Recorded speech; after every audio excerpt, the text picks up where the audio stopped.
In 1988, German record producer Frank Farian discovered a couple of young aspiring models, Rob Pilatus and Fabrice Morvan.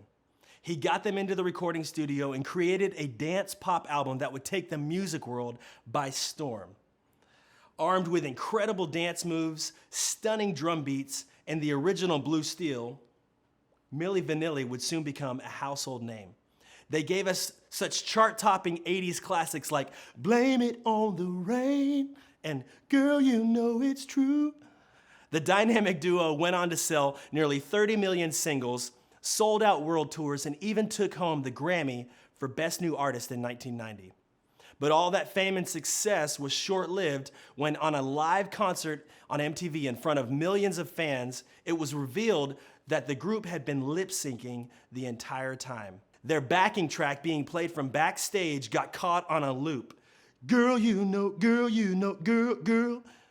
Rob and Fab raced off the stage, and over the next couple of months and couple of years, they lost all of their fans, they lost their record deal, and became the first group ever to be stripped of a Grammy.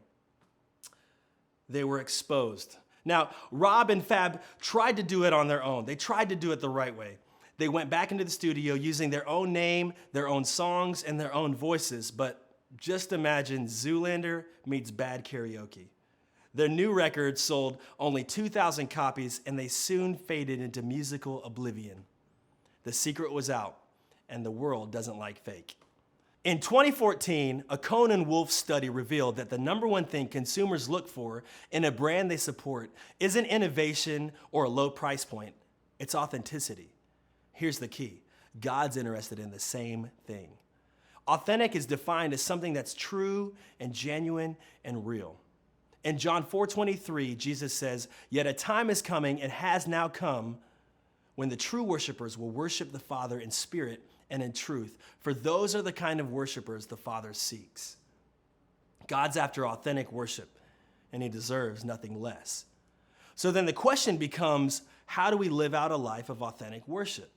Well, I think the answer lies in the Hebrew word for worship, avodah. It translates into our daily living. It's the same definition that Paul used when he wrote the letter to the Romans.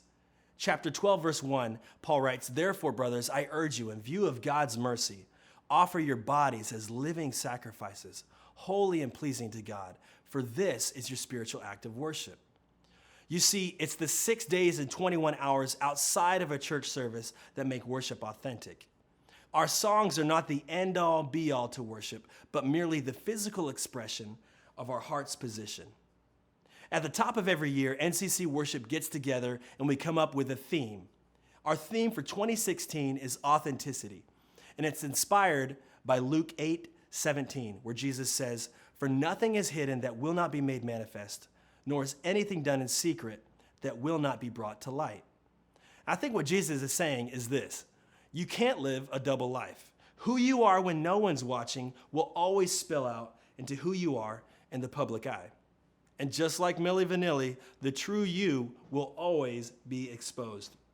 I used to read this verse in Luke 8 specifically through the lens of sin. And I realized if I'm not walking with God in my private life, if I'm cussing in my car and getting short and angry with my kids, then that's going to spill out into my workplace and into my other relationships that are more out in public. And that's true. But it's also true about the way we worship. You see, if I'm singing songs to God throughout the week, if I'm reading my Bible every day, if I'm loving my family and serving my neighbors, then that will spill out when I'm surrounded by the church and I'm out in public.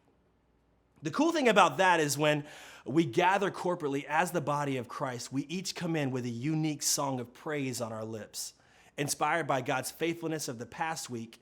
And then our songs can become a springboard into the next week. And it actually propels our faith into what God has yet to do. I like to think of our weekend worship gatherings the way I think about date night. And all you parents know how precious those can be. It's when our private love goes out on public display. It's PDA, but in a good way. My prayer for our weekend worship experiences is this: that they would merely be an authentic expression from the overflow of our everyday lives. So let's stand across all of our campuses as we worship God with our song.